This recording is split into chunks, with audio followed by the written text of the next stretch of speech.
A king waited 9 years to destroy his own uncle. He shipped the old man overseas, beyond the reach of English law.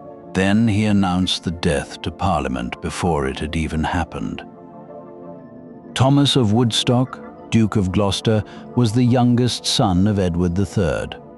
Years earlier, he had led the lords who seized control of the young King Richard's government. They had stripped the king of his power and sent several of his favorites to the axe. Richard never forgave that public humiliation for a moment.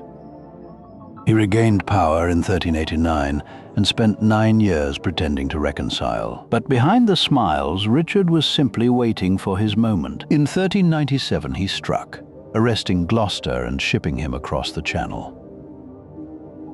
His destination was Calais, English-held soil across the open sea. Calais lay conveniently outside the reach of any ordinary English justice.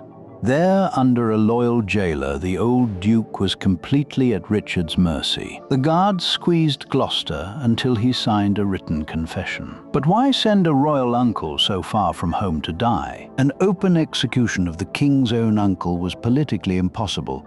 That meant the murder had to be a quiet, hidden midnight affair. One night in September, they crept into his room for him. They smothered Gloucester under a heavy feather bed while he slept at Calais.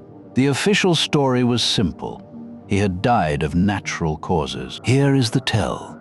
The death was announced in England while he still lived in Calais. Richard was so impatient to have him declared dead that the cover story outran the murder.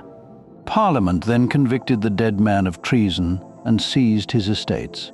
But 2 years later, a new king took the throne, and the truth finally surfaced. A servant named John Hall confessed the whole grim truth. He described the feather bed and named Richard as the one behind it. The outcry helped destroy Richard's own reign.